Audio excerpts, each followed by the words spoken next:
მოგესალმებით მეგობრებო, ჩვენ ვიწყებთ ჩვენს გადაცემას, რომელსაც ქვია ძალიან საინტერესო სახელი, კონსერვატორია. სუკაი ამბებით დავართ მეგობრებო და ერთი მნიშვნელოვანი ნიუსი მინდა წაგიკითხოთ. იმ ქალის სახელი და გვარი შეიძლება კაციც არის დიდი ბოდიში მოუმზადებელი ვარ და ელჩი ჩვენთან ელჩი ესტონეთის ქალია თუ კაცი? ძელი გვარია. რა მნიშვნელობა აქვს? ქალია, ხო. ესტონეთის საგარეო საქმეთა სამინისტრომ თქვა, რომ ეს ქალი, რომელიც წარმოადგენდა ესტონეთს საქართველოსა და სომხეთში, გადაყავს სომხეთში, საქართველოში ტოვებს სომხეთთან გაუმჯობესებული და საქართველოსთან გაურესებული მდგომარეობის გამო. ანუ ჩვენგან მიდის იქ. ულოცავთ სომხეთს ასეთ საინტერესო ქვეყნის სიყვარულს. მე შეგახსენებთ, რომ ესტონეთი არის ის ქვეყანა, რომელმაც ჩაიდინა მე მგონი ვენის კონვენციას ეწინააღმდეგება ეს აქტი, ჩაერია ჩვენს შიდა საქმეებში ოპოზიციონერებს ფულის გადაცემის გზით, შეუქმნა თაღლითური კრიშა, ასე ვთქვათ, რაღაცა ბოსელი იპოვეს და ესტონური ორგანიზაციები დაარეგისტრირეს იქ. ბოსელში. ანუ ეს გასაგებია. მოდი ჩვენ დღევანდელი თემა არის აი ეს შესრულილი ვითარება, როდესაც რაც შეეფერებოდოთ ის შენობა მის. კი ბატონო. მოდი ჩვენ ვილაპარაკოთ იმაზე, რომ მეხუთე კოლონის კრახის შემდეგ ხელისუფლებამ დაიწყო რეფორმები. გამონახეს დრო. და რეფორმები მიდის ისე, როგორც მიდის, ხო? მიდის ისე, რომ ითვალისწინებენ ასევე ძალიან ბევრი ჩვენი მოქალაქის აზრს. აი შეცვალეს გარკვეულად განათლების რეფორმაში. მე ძალიან მომწონს, რომ ილია უნის პრაქტიკულად ართმევ ყველა იმ ფუნქციას. მთავარი ფუნქცია ილია უნის იყო გარყვნა ჩვენი სტუდენტების და ახალგაზრდების და ეს ეფექტურად მოხდება ამის ნიველირება ამ საფრთხის. აი ეს რეფორმა ტარდება, კიდევ ბევრი სხვა ახალი რეფორმა გავიგეთ და მიდის მუშაობა ქვეყნის წინ წასვლისთვის. რეფორმების გარშე არაფერი არ გამოვა. მაგრამ ამავე დროს გააქტიურდნენ ჩვენი დაუზინებელი მეგობრები, ჰელსინკის კომისია აიღეთ, თუ გინდათ გერმანიის ელჩის და საელჩოს განცხადებები, თუ გინდათ აგერ ესტონეთი და მეორე ფრონტი თუ მესამე მე რამდენ თვალში ამერია გაგვიხსნეს აი დღის წესრიგი რომ შემოიტანონ თავისი. თითქოს მოვისვენეთ, თითქოს დრო გაჩნდა, დავამარცხეთ ოპოზიცია ეგრეთ წოდებული, მაგრამ აი ისევ უამრავი მაგალითი ამაზე ილაპარაკებთ ალბათ, აი ისევ გვიტევენ. რითი არის ეს გამოწვეული, მიაღწევენ თუ არა ისინი მიზანს, არის თუ ეს მართლა მეორე ფრონტი, არ მოგცეს ამოსუნთქვის საშუალება და იოლად გადავლახავთ, როგორც ადრე გადავლახეთ მართა ბრძოლა დივსტეიტთან და ევრობიუროკრატიასთან, ეხლა თუ გადავლახავთ ასე. ხო. გამარჯობა, მაშაალლა პირველ რიგში დავიწყოთ იმით, რომ ჩვენ ადრეც ვილაპარაკეთ ამაზე, რომ აი რა მნიშვნელოვანი იყო გამარჯვების შემდეგ ამ გამარჯვების განმტკიცება. ანუ რაც გულისხმობს იმას, რომ ქვეყნის განვითარების გაგრძელება რა, იმიტომ რომ დაგროვდა ძალიან ბევრი პრობლემა, რომელიც ამ დროის განმავლობაში, ბოლო 30 წლის განმავლობაში მიშვებული იყო თვითდინებაზე, მიშვებული იყო NGO-ების და რაღაც ესტონელი ექსპერტების განწყობებზე, როგორ უნდა ყოფილიყო საქართველოს. რაც ჩვენს ქვეყანაში სრულდება და ამისთვის ჩემი პირადი ძალიან დიდი მადლობა საქართველოს ხელისუფლებას, იმიტომ რომ მე ამაზე ძალიან დიდი ხნის განმავლობაში მართლაც გეუბნებით, აი ვოცნებობდი, იმიტომ რომ გვაქვს რეალური პრობლემები. შეიძლება ითქვას, რომ განათლების სფეროში რაც რა მდგომარეობაც არის, ეს არის კატასტროფა. აქ არის მეორე საუბარი, რომ მე მომწონს თუ არ მომწონს რაღაცეები რა. მე კიდევ უფრო მომეწონა ის, რომ საქართველოს ხელისუფლება შეხვდა პროფესორებს, სფეროს წარმომადგენლებს და თქვენს, რომ ოკეი, გასაგებია თქვენი არგუმენტაცია, შეიძლება ასე ჯობს. ეს არის იმის თავარი არ დაკარგულა რეფორმის არა. ბაზარს უნდა მოერგოს განათლება. ძალიან მნიშვნელოვანია. ჩავა, ეს არის ძალიან მნიშვნელოვანი, იმიტომ რომ რეფორმები კეთდება არა იმიტომ, რომ ვიღაცა უცხოელი, გაურკვეველი დონორები, რომელსაც უნდათ, რომ საქართველოს აქციონ საკუთარი ინტერესებისთვის, იმათ ინტერესებს გათვალისწინება ხდება. არამედ ის, რაც არის სახელმწიფოს სტრატეგიული გეგმა და ჩვენ ამ გეგმას ვირჩევთ. ანუ ეს არის ნორმალური ქვეყნის განსაზღვრება, ჩვენ ავირჩიეთ ხელისუფლებას, რომელსაც აქვს რაღაცა ხედვა, თუ ვინმეს არ მოწონს შეუულია შემდეგ არჩევანზე, აირჩევს გიჟები, ნება მათია. ეს არის ძალიან მარტივი და ეს არის აი აბსოლუტურად ელემენტარული, თან აი მე მინდა რომ აი ამ კვირის ჩემი აზრით ერთ-ერთი ძალიან მნიშვნელოვანი მაჩვენებელი იყო, რომ ამერიკის ვიცე-პრეზიდენტი ჩავიდა სომხეთში. და ანუ ეს ქართულმა მთელ ამ რაღაც ამ აგრესიულმა ვინც ყავს ეს რაღაც დიასახლისების და ვიღაცების და მილიტარისტების თემა აი ასე ვთქვათ, კოჰორტამ იზეიმეს, რომ აი რა მაგრები არიანო სომხები და მე მქონდა ასეთი ძალიან მნიშვნელოვანი შეკითხვა, რა გააკეთა სომხეთმა? ისეთი, რომ თქვა, რომ ძალიან მაგარია, იმიტომ რომ თუ შეხედავ აი ბოლო 7-8 წელიწადში სომხეთმა გააკეთა ყველა ის სისულელე, რაც საქართველოს გააკეთა 90-იან წლებში მართლა სომეხი ხალხი, რომელიც გამორჩეული იყო თავისი რაღაცეები, თავისი პრაგმატულობით და რაციონალიზმით, ეხლა აკეთებენ იმას, რაც ქართველებმა და კიდევ უფრო მძიმე შემთხვევებში უკრაინელებმა გააკეთეს და აღმოჩნდა, რომ ეს გზა არის აბსურდი, ეს გზა არის სისულელე და პლუს ამას მე მინდა ჩვენს მაყურებლებს შევახსენო, რომ სომხეთი ეხლა რა ბენეფიტებსაც ღებულობს, ეს ჩვენ მქონდა. ჩვენ ვიყავით ამერიკის სტრატეგიული მოკავშირე, ევროპის მთავარი ესტონეთის ელჩი, დასახდენი, ესტონეთის ელჩი ყავდა თბილისში. ხალხო. შავ წამოდგინდა, რა სიმდიდრე გქონდა. ერევანში იჯდება, კაიგედა ჩვენთან არა და ეს უნდა გვეწყინოს ჩვენ. და აქ მთავარი რა იცი რომ ბენეფიტებს გარდა NGO სექტორისა ვინმე ხედავდით? მოდი, იმიტომ რომ რა იცი. ეს არის ძალიან მნიშვნელოვანი, იმიტომ რომ ჩვენ დავამთავრებ რა, ასე დავასწრებ რომ ჩვენ ვნახეთ რა იყო ბენეფიტი, რა იცი, სამწუხაროდ ევროპას საქართველოში თუ რამე უნდა და კარგი, უნდა და მხოლოდ ძალიან მცირე რაოდენობა ხალხისთვის, რომელსაც მერკანტილურად იყენებდა თავის მიზნებისთვის. ერთი მხრივ არსებობდა ეს პოლიტიკური საკითხი და არსებობს აბსოლუტურად აკადემიური საკითხი. იგივე პიზას კვლევა, იგივე სხვა კვლევები აჩვენებს, რომ ქართველმა მოსწავლეებმა, სტუდენტებმა არ იციან უმრავლესობამ ვერ გამოვაქვს მაგალითად ხადაგიგოსგან შინაარსი. არ შეუულიათ ამას. ხადაგიგოს შენ ძალიან მოგივიდა. მე მგონი. არა, ნუ კარგი. რა ტექსტი და შინაარსი ვერ მაშია ჯუქიდან. ტექსტი და შინაარსი ვერ გამოვაქვს. ხო, აი პრობლემაა, მართალია პრობლემაა. თავი პრობლემა არის ის, რომ არსებული განათლების რეფორმა, რომელიც დაიწყო ჯერ კიდევ ლომაიას დროს, მიგვიყვანა ჩეხამდე. ეხლა ამის გაგრძელება უბრალოდ შეუძლებელი იყო. ანუ შეიძლება არსებობდეს კითხვები არსებული განათლების სისტემა რეფორმაზე, როგორ უნდა წავიდეს, მაგრამ ის საკითხი, რომ ესე არ უნდა დაერჩეს. ეს არის 2x2 4. მე შაბეძლება შეიძლება შეექმნას მაყურებელს, რომ ჩვენ ნაცების ბუდეთ რო გამიხილავთ, რეფორმაზე ლაპარაკი დაგვავიწყდა, მაგრამ მე შევეცდები დავაკავშირე ეს ორი რამ. რეფორმა არის საქართველოსთვის კარგი. ეს ხელისუფლება საქართველოს კარგ რეფორმებს ატარებს. შესაბამისად, მან თქვა ხელისუფლებამ გამოიკვლიე შრომის ბაზარი და რასაც ბაზარი მთხოვს, იმ პროფესიებს ვასწავლე. ილია უნი ამოვარდნილი იყო საქართველოს ბაზიდან კი არა, საქართველოს რეალობიდან და განა იმიტომ გაკეთდა, რომ ეს ილია უნი გამქრალიყო. უბრალოდ ესე მოხდა, ბუნებრივად ეს ხორცმეტი მოშორდა, იმიტომ რომ რა თქმა უნდა იყო უამრავი, აგერ მე მგონი დადო ვიღაცამ სია, რა ვიცი 100-მდე ფაკულტეტი კი არა სპეციალობა, რომელიც საქართველოს აღჭირდებოდა. აი ეს მინდა რომ ყველამ გაიგოს, რომ არა იმიტომ გაკეთდა ეს რეფორმა, რომ მაინდა-მაინც ეს ნაცების ბუდე გამქრალიყო. ბუნებრივად გაქრა. რეფორმა გაკეთდა, იმიტომ რომ საქართველოს ყოფილიყო კარგი. საქართველოს ყოფილიყო კარგი ნიშნავს საქართველოს ცუდი ბუნებრივად ქრება.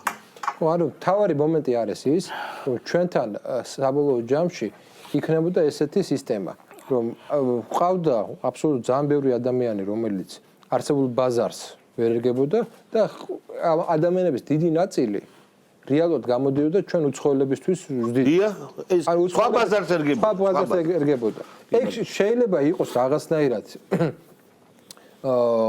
რაღაცნაირი ნაწილი, შეიძლება იყოს ნაწილი, მაგრამ ეს არ შეიძლება კლიენტ განათლების სისტემა იყოს აგებული. მე უბრალოდ კიდე მინდა შენ გამახვილო ყურადღებაზე, აი ახალ შემოტევაზე ჩვენ დაუძინებელი მეგობრების. რომელიც ხო ბუნებრივია ყურადღებას ითხოვს ხელისუფლების საზოგადოების. რა არის ჩვენ გადავდგით ძალიან ბევრი ნაბიჯი და დარტყმების მივიღეთ სუვერენულობის გზაზე. ეს არის იმდენად უმნიშვნელო რამ, რაც გამოვიარეთ.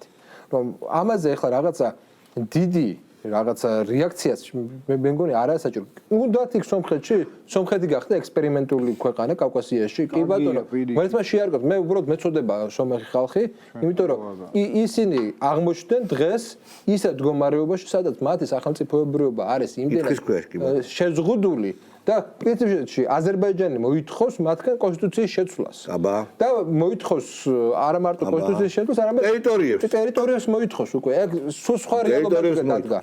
და აქ გვაქვს მდგომარეობა, რომელიც ერთადერთი აღმოჩნდა, ესე იგი, როდესაც ესე იგი ფაშინიანზე საუბრობენ, ხო? მინდა გავახსენო უბრალოდ ყველა რა. როდესაც ფაშინიანი მოვიდა ხელისუფლებაში, აზერბაიჯანი ალიევი თავაზობდა მას, რომ არა ყარაბაღზე, არამედ ირგლი იყო ხუთი ტერიტორია ის დაეთმო, ხო? აძლევდა 2 მილიარდ დოლარზე იყო საუბარი. ამის სანაცვლოდ. რა გააკეთა პირველი ფაშინიანმა? ჩავიდა შუშაში, იქ იცეკვა სამხედრო ცეკვა, თქვა რომ ესა სომხეთის ნაწილი, თქვა პირველი პრეზიდენტი იყო თან სომხეთის, რომელიც ჩავიდა იქ. პრემიერი, უბრალოდ, რომელიც ჩავიდა იქ. იქამდე არ ჩადიოდნენ ეს. გააღიზია და მიიღო შედეგი. და მიიღო შედეგი, ანუ თვითონ პროვოცირებდა ომს, როდესაც სხვა მდგომარეობაში იყო, მოხდა ისე რომ ეხლა რომ აქვს თვითონ მშვიდობის ყოფილი, არ ყოფილა ეგეთი. ვიღაცას ხო არ გვახსენებს. რა თქმა უნდა, ეს აგეროზის არც თუ ისე ერთი პროექტია. ერთი პროექტია, რა თქმა უნდა. მე ყოველთვის ვამბობ, რომ აი ეს რაც ხდება ხავერდოვანი რუსების შემდეგ ვინც მოდიან, ეს არის ერთი პროექტის ნაწილი. და ყველგან ტერიტორიას კარგავს, ყველგან კონფლიქტია, ყველგან სახელმწიფოებრიობა სულ ზღაპავს, კი ბატონო. და ყველგან ყალიბდება ეგეთი რაღაცა მდგომარეობა, რაც ჩვენთანი არის. სუვერენიტეტი რა არის, აი რო ჩაუღრმავდეთ. ხო, ეს არის რაღაც კონკრეტული ერის თვითყოფადობის სახელმწიფოებრივი გამოვლინება. ხო, რომ ერი ამბობს, რომ მე მინდა ჩემი თავი ჩემადმე მეყუდნეს. ეს ილიას ფრაზა, რომ ჩემად მეყუდნეს, არის აბსოლუტურად დაყვანადი ერთ მთავარ განზომილებაზე, რაც არის განათლება და შენი მომავალი თაობისთვის რაღაც აი ამ თარგზე შეიძლება უხეშად არის ნაკმარკი. იმიტომ რომ შენ ანუ ეხა ეს ეროვნულობა ხო არ გულისხმობს მაგათ სხვა ერების ზიზღს, არა, უბრალოდ ის რომ მართლაც იყო ჩვენ განათლების სისტემა არ არის აქ მარტო ილიაუნი მართლაც გეთანხმების სრულიად, იგივე სხვა უნივერსიტეტებიც, იგივე სახელმწიფო და კერძოები უფრო მეტად კიდე იყვნენ ფაქტიურად ჩართულები, როგორც წინა გადაცემაში ვთქვით, საქართველოს, ანუ სხვა ქვეყნის და სხვა კავშირების პატრიოტების აღზრდით, სამწუხაროდ. არის საკუთარი პარადოქსალურია, როგორც კი ბაზარს დაუქვემდებარეთ. ხო, უნებრივად გაქრა, ხედავ? რა თქმა უნდა, აბსურდული წარმონაქმნია. და მათ შორის ახლა მთელი რიგი აი უცნაურობები არის, იგივე აი რა ვიცი, იგივე უკრაინის დროშები ამ სახელმწიფო უნივერსიტეტზე, იმ ქვეყნის, რომელიც რა ვიცი, ჩვენ ომში გვითრევს და ასე შემდეგ. ანუ ბევრი ტიპის ანომალიებს შობს აი ეს მანკიერი განათლების სისტემა და ახლა აი ის მთელი ბრძოლა რაც ჩვენ გამოვიარეთ პირველ რიგში რა თქმა უნდა ხელისუფლებამ ის უდიდესი წნეხი რაც მან აი ბოლო 4 წლის განმავლობაში წარმატებით დაძლია ხო ანუ ამისი ლოგიკური გაგრძელება არის ეს განათლების რეფორმა, იმიტომ რომ ეს სუვერენიტეტი ხო ესე უბრალოდ ჰაერისთვის და სალაპარაკოდ ხო არ გვინდა ამ ქართველებს, გვინდა იმისთვის რომ მართლა ეს სუვერენიტეტის იდეა და რომ შენი თავი შენადვე გვეყუდნოდეს, იყოს ქართველ ახალგაზრდებში, რომელშიც ძალიან ბევრი პრობლემები არის, მე რამდენადაც მაქვს შეხება აი ამ ინდოქტრინაციის თვალსაზრისით და ჩემი აზრით მათ შორის ბაზარზე მორგება ერთის მხრივ და მეორეს მხრივ ისო რაღაცა ტიპის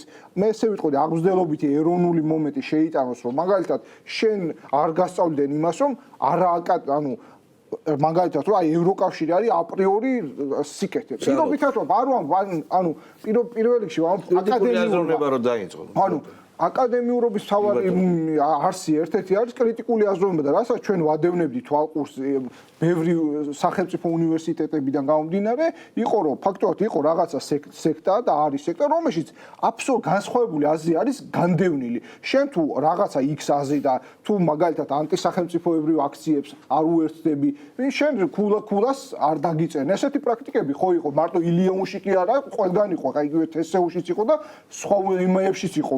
რომ შენ ხა ქულას გათავისუფლებ თუ წახვალ აქციებზე, ხო რა შუაში აქციებზე წასვლა, ანუ რატო ქვეყნის სტუდენტს მეტი რა უნდა? ხო, ანუ ეს ახალისებს. ხო, ახალისებს ამას და ხო ხდებით, მე იმას ვამბობ, რომ სისტემა იყო მანკიერი და ამას ჭირდება პოზიტიური ცვლილება. ამ პოზიტიურ ცვლილებაში ეს არის რეფორმები და ამ პოზიტიური ცვლილების საბოლოო მიზანი უნდა იყოს კვალიფიციური კადრების და ეროვნული ღირებულებებით ახსილი თაობის ასე ვთქვათ წარმოება. კი ბატონო, ზაზა მოკლედ, ყველა ვთანხმდებით, რომ განათლების რეფორმა არის აუცილებელი, გასატარებელი. ხო, ხელისუფლება აფინანსებდა თქვათ უმაღლეს სასწავლებლებს და იქ გამოდიოდნენ კადრები, რომლებიც თავშივე განწირულები იყვნენ იმისთვის, რომ ისინი ბაზარს ვერ მოერგებოდნენ. გამორიცხულია, ანუ ბაზრისთვის თუ საჭიროა 1000 ერთი პროფესიის ადამიანი კურსდამთავრებული იქიდან უმაღლესი სასწავლებელიდან გამოდიოდა 3000. ხო. და პირიქით. იყო ისეთი სპეციალობები არის, სადაც მეტია საჭირო და ნაკლები გამოიყენება. ანუ შესაბამისად აქ უნდა არსებობდეს ბალანსი. თავისთავად ხედია, ანუ ხელისუფლება მიზნობრივად ხარჯავს თუ არა. ამაზე ჩვენ როცა იქნება ეს საკითხიც თქვა დადგებოდა, იმიტომ რომ აქამდე რაღაცა გეოპოლიტიკური სიტუაციებიდან გამომდინარე ვერ მოვიცალეთ იმისთვის, რომ თქვათ, აი რომ ვამბობდით, რომ რაღაცა უამრავი პრობლემაა განათლებასთან დაკავშირებით, ფასებთან დაკავშირებით, არანაკლებ საზოგადოებისთვის მტკინეული მეორე რეფორმაც პარალელურ რეჟიმში მიმდინარეობს. ჩვენ ამის ვერ ვიცრიდით, ხო? ხო შეიძლება ესეთი კითხვა დაგვესვა. ინჟინერი გჭირდება 1000 და უშვებს 300, 500. ვისეცა და დღეს ინჟინერი უფრო საჭიროა, ვიდრე უამრავი სხვა პროფესიის, თქვათ, სხვა პროფესიის კურსდამთავრებულები. ეს ქვეყანას სჭირდება, საიდანღაც ჩამოდიან, სხვა ქვეყნებიდან ჩამოდიან, ისინი აკეთებენ ჩვენთან საინჟინრო რაღაცა პროექტებს და ჩვენები ამას რაღაც სხვადასხვა მიზეზების და გარემოებებისა გამო ვერ აკეთებენ. ანუ რა გამოდის? მიზნობრივად არ ხარჯავ თანხებს. შესაბამისად დაიწყო ხელისუფლებამ ამის გასწორება და გამოსწორება რეფორმის ფარგლებში. აქ რა არის მიუღებელი? ანუ ხელისუფლება გახსნილია საზოგადოების ყველა ფენასთან და ეუბნება მოდით და ვილაპარაკოთ.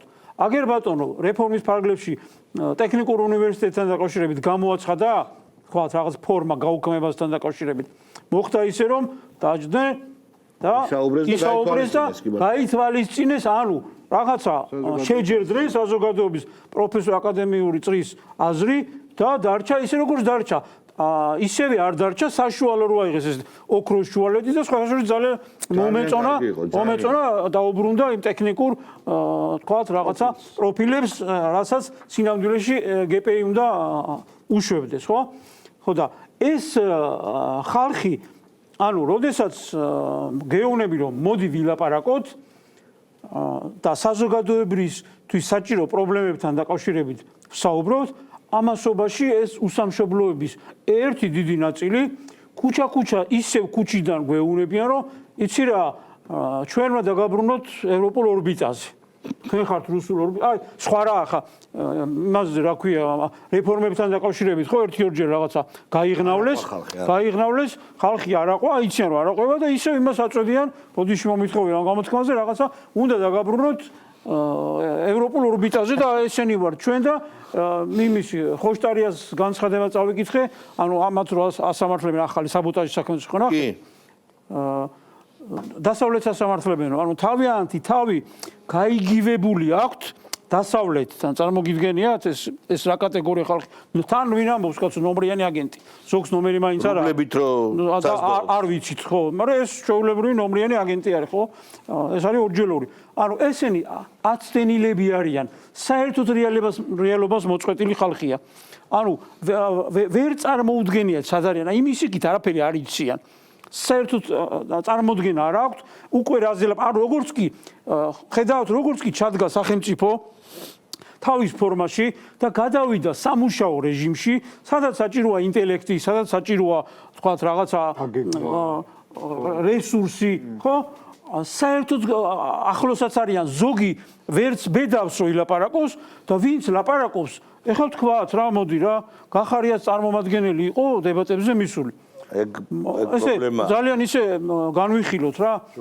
ეს ხო თვითონ არ იყო მისული თავისი მარტო ინიციატივით არ იყო. ეს იყო მისული პარტიის სახელით. ანუ წარმოიდგინეთ, გახარიას პარტიაში დაჯდნენ, პოლიცაბჭო იყო თუ მთელი პარტია სულ ერთი 10 კაცია სულ თავი ბოლო და ალბათ ყველა. დაჯდნენ, ეს დეპუტატებიც წელ სიტყვებს რო ისვიან ხოლმე იქა და შეიმუშავეს რაღაცა პროგრამა, როგორ უნდა გაეშავებინათ, თუნდაც დებატები, თუნდაც ის რეფორმა და თუნდაც პრემიერ-მინისტრი. ამ დროს რა ხდება?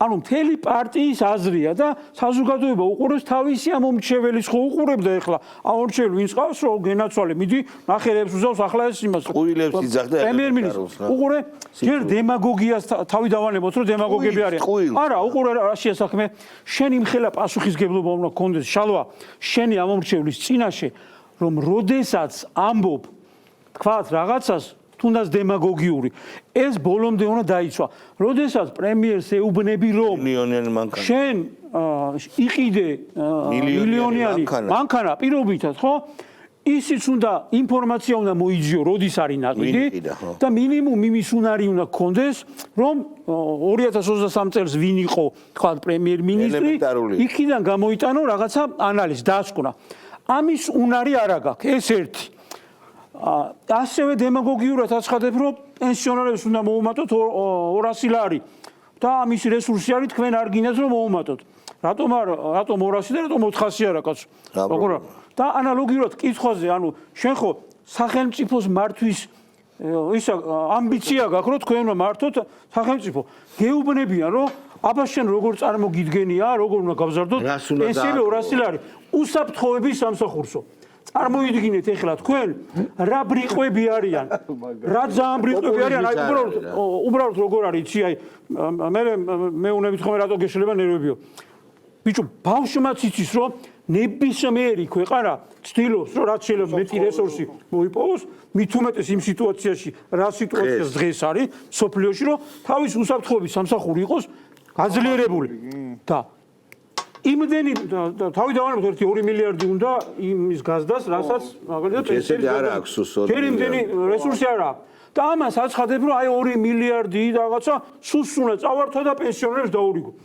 აი რიხვი ანუ ნული არც დემაგოგიაში ვარ განან არც იმ რეფორმას მე არ უკანახებ რა უნდა ეთქვა ხო მე მაინც ეთქვა რა იმასთან დაკავშირებით რაზეც იყო მისული ხო შეიძლებოდა ერთ კითხვაზე შეჯერებული იყვნენ თქვათ და ეთქვათ რომ აი ამ რეფორმის გატარება ან ამ ფორმით შეიძლება ან იმ ფორმით შეიძლება და რას არ ვლაპარაკობთ ის ნული აი რაღაც ეკონომიკური დათვლები ანუ ეს ხალხი როგორ შეიძლება რაიმე ფორმით მოხვდნენ ხელისუფლებასთან ახლოს ძალიან კარგია ახლა თავისი ამომრჩეველი რო უყურებს და ამას რომ კიდევ გახვალ და ხმას მისცემ არის ორი ვარიანტი ერთი შეგნებულად ასე თქვა სულ გაყიდული ადამიანი ხარ ვნებ ქვეყანას და მომავალს მეორე არ ვარ გიხარ შენ იმისათვის რომ ქვეყნისთვის რამე ან ორივე ერთად ხო სხვა მესამე ვარიანტი არ არსებობს ამას რო უყურებ და კიდე ამას ხარეს წახვალ და ამათ ხარს დაუჭერ აქ უკვე სერიოზული პრობლემა არის აქ შემოდის საკითხი რომელიც კიდე ერთხელ მინდა დავსვა მეგობრებო საუბრობთ მაგრამ რეკლამა არ დაგვავიწყდეს